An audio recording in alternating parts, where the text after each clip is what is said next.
Jayant T, Vithal ಗೌಡ್ರು, Girish mutton ಅವರು ಮಹೇಶ್ ಶೆಟ್ಟಿ ತಿಮರೋಡಿಗೆ ಕೊಟ್ಟಂತಹ ನೋಟಿಸ್ ಅನ್ನು ಪ್ರಶ್ನಿಸಿ ಹೈಕೋರ್ಟ್ಗೆ ಮೊರೆ ಹೋಗಿರುವಂತದ್ದು.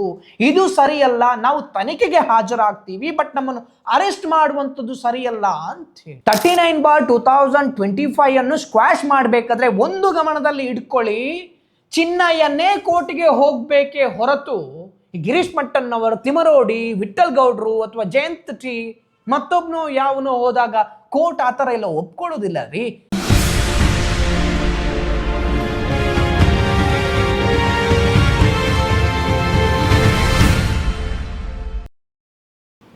Welcome to YouTube family. ಕುಡ್ಲಾರ್ ಹಂಪಿ ಧರ್ಮಸ್ಥಳದಲ್ಲಿ ಹೂತು ಹಾಕಿರುವಂತಹ ಪ್ರಕರಣಕ್ಕೆ ಸಂಬಂಧಪಟ್ಟ ಹಾಗೆ ಮಾಧ್ಯಮದ ಮೌನ ಯಾಕೆ ಅನ್ನುವಂತ ವಿಚಾರದಲ್ಲಿ ನಾನು ಪ್ರಶ್ನೆಯನ್ನು ಕೂಡ ಮಾಡಿದ್ದೆ.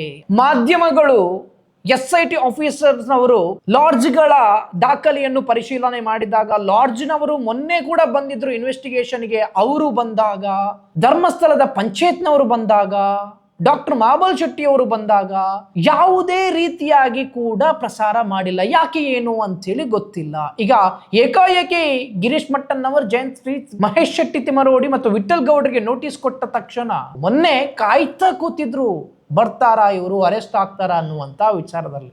ಪಾಪ ರಿಪೋರ್ಟರ್ಸ್ಗೆ ಏನು ಮಾಡೋಕ್ಕಾಗೋದಿಲ್ಲ, ಮೇಲಿಂದ ಪ್ರೆಷರ್ ಇರುತ್ತೆ ಹೋಗಿ ಅನ್ನುವಂಥ ವಿಚಾರದಲ್ಲಿ. ಸೊ ಹಾಗಾಗಿ ಈಗ ಮೀಡಿಯಾಗಳು ಯಾವ ರೀತಿ ಮಾತಾಡ್ತಾ ಇದೆ ಅಂತ ಹೇಳಿದ್ರೆ, ಗಿರೀಶ್ ಮಟ್ಟನ್ ಅವರ್, ಜಯಂತ್ ಟಿ, ವಿಠಲ್ ಗೌಡ್ರು, ಮಹೇಶ್ ಶೆಟ್ಟಿ ತಿಮರೋಡಿ ಅವರು, SIT ಅವರು ನೋಟಿಸ್ ಏನು ಕೊಟ್ಟಿದೆ ಅದನ್ನು ಸ್ಕ್ವಾಶ್ ಮಾಡೋಕ್ಕೆ ಹೋಗಿದ್ದಾರೆ. ಆದ್ರೆ ಮೀಡಿಯಾಗಳು ಯಾವ ರೀತಿ ಬಿಂಬಿಸ್ತಾ ಇದೆ ಅಂತ ಹೇಳಿದ್ರೆ, ಇವರು 39/2025 ಚಿನ್ನಯ್ಯನ ಮೇಲೆ ಒಂದು ಕೇಸ್ ಆಗಿತ್ತು, FIR ಕೂಡ ದಾಖಲಾಗಿತ್ತು, ಚಿನ್ನಯ್ಯ ಅರೆಸ್ಟ್ ಕೂಡ ಆಗಿದ್ದಾನೆ. 39/2025 ಅಲ್ಲಿ ಯಾವುದು ಪ್ರಕರಣ ದಾಖಲಾಗಿತ್ತು ಅದನ್ನೇ ಸ್ಕ್ವಾಶ್ ಮಾಡಬೇಕು ಅಂತೇಳಿ ಹೋಗಿದ್ದಾರೆ ಅನ್ನುವಂಥ ವಿಚಾರದಲ್ಲೂ ಕೂಡ ಈಗ ಮೀಡಿಯಾ ಬಿಂಬಿಸ್ತಾ ಇದೆ ಅಂತ ಹೇಳಿದ್ರೆ ಯೋಚನೆ ಮಾಡಿ ನೋಡಿ, ಇವರು ಏನ್ ಸಂದೇಶ ಜನಗಳಿಗೆ ಕೊಡ್ತಾ ಇದ್ದಾರೆ, ಇವರ ಉದ್ದೇಶ ಏನು, ಹಾಗಾದ್ರೆ ಷಡ್ಯಂತ್ರದಲ್ಲಿ ಪಾಲ್ಗೊಂಡವರು ಯಾರು ಅನ್ನುವಂಥ ವಿಚಾರದಲ್ಲಿ. ಜಯಂತ್ ಟಿ ಆಗಿರ್ಬೋದು, ವಿಠಲ್ ಗೌಡ್ರ ಆಗಿರ್ಬೋದು, ಗಿರೀಶ್ ಮಟ್ಟನ್ ಅವರಾಗಿರ್ಬೋದು, ಯೂಟ್ಯೂಬರ್ಸ್ ಆಗಿರ್ಬೋದು, 9 ದಿನಗಳ ಕಾಲ ನಿರಂತರವಾಗಿ ವಿಚಾರಣೆಗೆ ಒಳಪಟ್ರಲ್ವೇ. ಒಬ್ಬ ಯೂಟ್ಯೂಬರ್ ಅನ್ನು ಕೂಡ 9 ದಿನಗಳ ಕಾಲ ವಿಚಾರಣೆಗೆ ಒಳಪಡಿಸಿದ್ರು SIT. ಯಾವ ರೀತಿ ಇವರು ಟೆರರಿಸ್ಟಾ 9 ದಿನ ಇನ್ವೆಸ್ಟಿಗೇಷನ್ ಮಾಡೋಕೆ? ಹಾಗಾದ್ರೆ ಈಗ ಚಿನ್ನಯ್ಯನ 183 ಮರು ಹೇಳಿಕೆ ಆಯಿತು, ತಪ್ಪೊಪ್ಪಿಗೆ ಅನ್ನುವಂಥ ಹೇಳಿಕೆಯನ್ನು ಕೊಟ್ಟಿದ್ದಾನೆ, ಅದರ ಆಧಾರದ ಮೇಲೆ ಇನ್ವೆಸ್ಟಿಗೇಷನ್ಗೆ ಕರೀತಾರೆ ಅಂತ ಹೇಳಿದ್ರೆ ಅರೆಸ್ಟ್ ಮಾಡೋಕೆ ಅನ್ನುವಂಥ ವಿಚಾರದಲ್ಲಿ ಒಂದಷ್ಟು ಜನ ಹೇಳಿದ್ರು. ಸೊ ಇದು ರೀತಿ ಸರಿಯಲ್ಲ ಅನ್ನುವಂಥ ವಿಚಾರದಲ್ಲಿ ಇವರು ಈ ನೋಟಿಸ್ ಅನ್ನು ಪ್ರಶ್ನಿಸಿ ಜಯಂತ್ ಟಿ, ವಿಠಲ್ ಗೌಡ್ರು, ಗಿರೀಶ್ ಮಟ್ಟನ್ ಅವರು, ಮಹೇಶ್ ಶೆಟ್ಟಿ ತಿಮರೋಡಿಗೆ ಕೊಟ್ಟಂತಹ ನೋಟಿಸ್ ಅನ್ನು ಪ್ರಶ್ನಿಸಿ ಹೈಕೋರ್ಟ್ಗೆ ಮೊರೆ ಹೋಗಿರುವಂಥದ್ದು. ಇದು ಸರಿಯಲ್ಲ, ನಾವು ತನಿಖೆಗೆ ಹಾಜರಾಗ್ತೀವಿ, ಬಟ್ ನಮ್ಮನ್ನು ಅರೆಸ್ಟ್ ಮಾಡುವಂಥದ್ದು ಸರಿಯಲ್ಲ ಅಂತ ಹೇಳಿ ಚಿನ್ನಯ್ಯ 2-3 ಹೇಳಿಕೆ ಕೊಟ್ಟಿದ್ದಾನ್ರಿ. ಬರೀ ಒಂದೊಂದು ಹೇಳಿಕೆ ಕೊಟ್ಟಿರುವಂಥದ್ದು ಅಲ್ಲ. ಮೊದಲಿಗೆ ಬಂದಂತ ಚಿನ್ನಯ್ಯ ಮಹೇಶ್ ಶೆಟ್ಟಿ ತಿಮರೋಡಿ ಅವರ ಮನೆಯಲ್ಲಿ ಯಾವ ರೀತಿಯಾಗಿ ಎಕ್ಸ್ಪ್ಲೈನ್ ಮಾತಾಡಿದ ಅನ್ನುವಂಥ ವಿಡಿಯೋವನ್ನು ಕಂಪ್ಲೀಟ್ ಆಗಿ ಇಡೀ ರಾಜ್ಯವೇ ನೋಡಿದೆ. ನಾನು ಹೂತು ಹಾಕಿದ್ದು ಹೌದು, ಪ್ರೆಷರ್ ಆಗಿ ಹೂತು ಹಾಕಿಸ್ತಾ ಇದ್ರು ಅನ್ನುವಂಥ ವಿಚಾರದಲ್ಲಿ 1-1.5 ಗಂಟೆಗಳ ಕಾಲ ನಿರಂತರವಾಗಿ ಮಾತಾಡಿದಂಥ ವಿಡಿಯೋವನ್ನು ಕೂಡ ಎಲ್ಲರೂ ನೋಡಿದ್ದಾರೆ. ಅದರಲ್ಲಿ ಏನಾದರೂ ಅವನನ್ನು ಬೆದರಿಕೆ ಹಾಕಿಸಿ ಷಡ್ಯಂತ್ರ ರೂಪಿಸಿ ಮಾಡಿದ ರೀತಿಯಲ್ಲಿ ಇದೆಯಾ? ಇಲ್ಲ. ನಂತರದಲ್ಲಿ ಸುಪ್ರೀಂ ಕೋರ್ಟ್ ಅಲ್ಲಿ ಅಫಿಡವಿಟ್ ಆಗ್ತಾನೆ, ಕಂಪ್ಲೇಂಟ್ ಅನ್ನು ಕೂಡ ಕೊಡ್ತಾನೆ, ಕಂಪ್ಲೇಂಟ್ ಅಲ್ಲಿ ಎಳೆಯಾಗಿ ಬಿಚ್ಚಿರ್ತಾನೆ ಚಿನ್ನಯ್ಯ. 39/2025 ಅಲ್ಲಿ ಕಂಪ್ಲೇಂಟ್ ಕೂಡ ದಾಖಲಾಗುತ್ತೆ ಧರ್ಮಸ್ಥಳ ಸ್ಟೇಷನ್ ಅಲ್ಲಿ, SIT ಕೂಡ ರಚನೆಯಾಗುತ್ತೆ. ಆನಂತರ 183 ಅಡಿಯಲ್ಲಿ ಮೊದಲ ಹೇಳಿಕೆ ಬೆಳ್ತಂಗಡಿ ಕೋರ್ಟ್ ಅಲ್ಲಿ ಕೂಡ ಕೊಡ್ತಾನೆ ಚಿನ್ನಯ್ಯ, ಹೌದು ನಾನು ಊತ ಹಾಕಿದ್ದು ಹೌದು ಅನ್ನುವಂತ ವಿಚಾರದಲ್ಲಿ. ಆ ನಂತರ SITಗೆ ಬರ್ತಾನೆ, 13 ಪಾಯಿಂಟ್ ಅನ್ನು ಕೂಡ ನೋಟ್ ಮಾಡ್ತಾರೆ, ಅಗಿಯೋಕೆ ಶುರು ಮಾಡ್ತಾರೆ. 6ರಲ್ಲಿ ಒಂದು ಕಳೆಬರ ಸಿಕ್ಕಿದೆ, ಮೇಲ್ಗಡೆ ಹೋದಾಗ ಬಂಗ್ಲಗುಡ್ಡೆಯ ಮೇಲ್ಗಡೆ ಹೋದಾಗ ಕಳೆಬರ ಸಿಕ್ಕಿದೆ, ವಿಠಲ್ ಗೌಡ್ರನ್ನು ಮಾಜಾರಿಗೆ ಕರ್ಕೊಂಡು ಹೋದಾಗ ಕಳೆಬರ ಸಿಕ್ಕಿದೆ. ಹಾಗಾದ್ರೆ ಇದರ ತನಿಖೆ ಹೇಗೆ? ಜನರು ಎಲ್ಲರೂ ಕೂಡ ಬೇಡಿಕೆ ಇಟ್ಟರು, ಯಾರು SIT ಆಫೀಸರ್ಸ್ ಇದ್ದಾರೆ ಅವರಿಗೆಲ್ಲರಿಗೂ ಕೂಡ ಬಾಡಿ ಕ್ಯಾಮರಾ ಕೊಡಬೇಕು, ಪ್ರತಿಯೊಬ್ಬನನ್ನು ಇಂಟರ್ವ್ಯೂ ಮಾಡಬೇಕಾದ್ರೆ ಅಥವಾ SIT ಕಚೇರಿಯ ಒಳಗಡೆ ಎಂಟ್ರಿ ಆಗಬೇಕಾದ್ರೆ ಯಾರೇ ಆಗಿರ್ಬೋದು ಅವರನ್ನು ಮಾತಾಡಬೇಕಾದ್ರೆ ಬಾಡಿ ಕ್ಯಾಮರಾ ಆನ್ ಇರಲೇಬೇಕು ಅನ್ನುವಂಥ ವಿಚಾರದಲ್ಲಿ ಬೇಡಿಕೆ ಕೂಡ ಇಟ್ಟಿರುವಂಥದ್ದು. ಯಾಕೆಂತ ಹೇಳಿದ್ರೆ ಎಲ್ಲರೂ ಕೂಡ ಎಲ್ಲಾನು ಕೂಡ ಪಾರದರ್ಶಕವಾಗಿ ಆಗಬೇಕು ಅಂತ ಹೇಳಿ.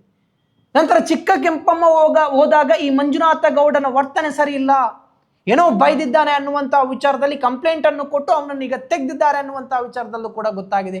ಈಗ ಲೋಕಾಯುಕ್ತದಲ್ಲಿ DYSP ಆಗಿ ನೇಮಕ ಆಗಿದೆ ಅಂತ. ಆ ನಂತರದಲ್ಲಿ ಕೇಸ್ ಟರ್ನ್ ಆಗೋಕೆ ಶುರುವಾಗಿರುವಂಥದ್ದು ಅಂತ ಹೇಳಿದ್ರೆ ಚಿನ್ನಯ್ಯನ ಬ್ರೈನ್ ವಾಶ್ ಮಾಡೋಕೆ ಶುರು ಮಾಡಿದ್ರ ಅಂತ ಹೇಳಿ. ಯಾಕಂತ ಹೇಳಿದ್ರೆ ಅಲ್ಲಿ ಏನೋ ನಡೆದಿದೆ ಅನ್ನೋದಕ್ಕೆ ಸ್ಪಷ್ಟ ಉದಾಹರಣೆ ಏನು ಅಂತ ಹೇಳಿದ್ರೆ ಬರೀ ಚಿನ್ನಯ್ಯ ಹೇಳಿಕೆ ಕೊಟ್ಟಿರುವಂತದ್ದಲ್ಲ. ಡಾಕ್ಟರ್ ಮಹಾಬಲ್ ಶೆಟ್ಟಿ ಹೇಳ್ತಾರೆ, 6ನೇ ಗುಂಡಿಯಲ್ಲಿ ಮೂಳೆಗಳು ಸಿಕ್ಕಾಗ ನಾನು 70 ಅನ್ಐಡೆಂಟಿಫೈಡ್ ಬಾಡಿ ಈ ಜಾಗದಲ್ಲಿ ಪೋಸ್ಟ್ ಮಾರ್ಟಮ್ ಮಾಡಿದ್ದೇನೆ. ಓಕೆ, ಸ್ಪಾಟ್ ಅಲ್ಲಿ ಒಂದು 20-22 ಬಾಡಿ ಪೋಸ್ಟ್ ಮಾರ್ಟಮ್ ಮಾಡಿದೆ ಅದೇ ಜಾಗದಲ್ಲಿ. ಇವತ್ತು ಯಾವ ಹುಡುಕ್ತಾ ಇದ್ದಾರೆ ಅದೇ ಜಾಗದಲ್ಲಿ.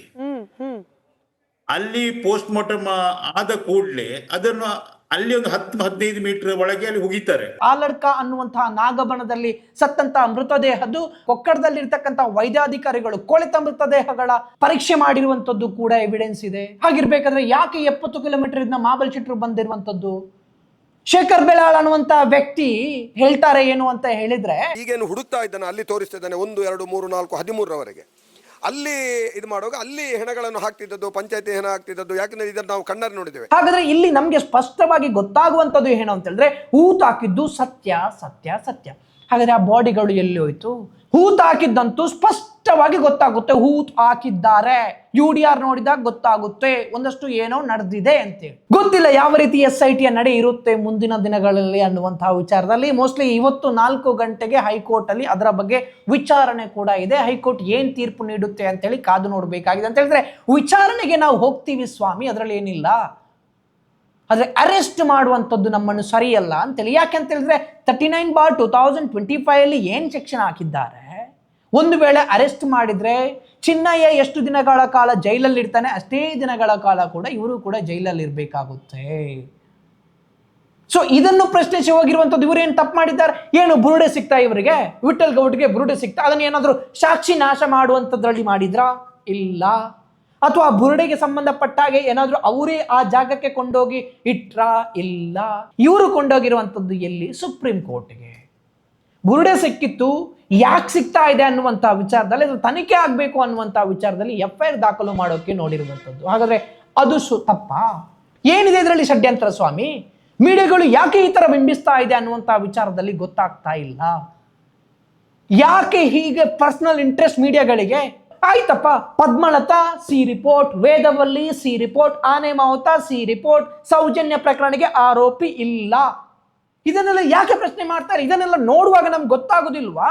ಡಬಲ್ ಮಾಡ್ರ ಆನೆ ಮಾವುತನ ಕೇಸಲ್ಲಿ ಸಿ ರಿಪೋರ್ಟ್ ಆಗಿದೆ, ಆರೋಪಿ ಇಲ್ಲ ಅಂತ ಹೇಳಿದ್ರೆ ಏನರ್ಥ?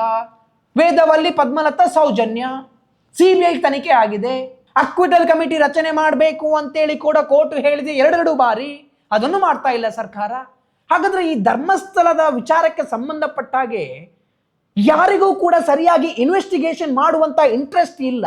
ಅಲ್ಲಿ ಅನ್ಯಾಯ ನಡೆದಿದ್ಯೋ ಇಲ್ವಾ ಅದನ್ನು ಕೂಲಂಕುಷವಾಗಿ ಅಧ್ಯಯನ ಮಾಡಿ ಇದಕ್ಕೆಲ್ಲ ತಾರ್ಕಿಕ ಅಂತೇಳಿ ಕೊಡಿ ಅಂತೇಳಿ ಹೇಳುವಂತ ಬದಲು ಇದನ್ನು ಷಡ್ಯಂತ್ರದ ರೂಪದಲ್ಲಿ ಮಾಡೋಕೆ ಹೊರಟಿದ್ದಾರೆ ಅಂತ ಹೇಳಿದ್ರೆ ಏನ್ ಅರ್ಥ ಇದ್ರದ್ದು?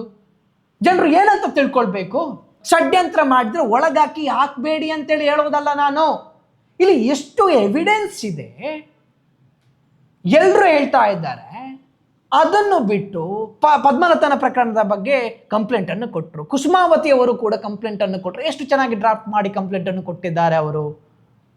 ಚಿನ್ನಯ್ಯನಿಗೂ ಇದಕ್ಕೂ ಸಂಬಂಧ ಇದೆ ಅನ್ನುವಂತಹ ವಿಚಾರದಲ್ಲಿ ಅದರ ತನಿಖೆ ಮಾಡ್ತಾರಾ ಇಲ್ವಾ ಅಂತ ವಿಚಾರದಲ್ಲಿ ಗೊತ್ತಿಲ್ಲ.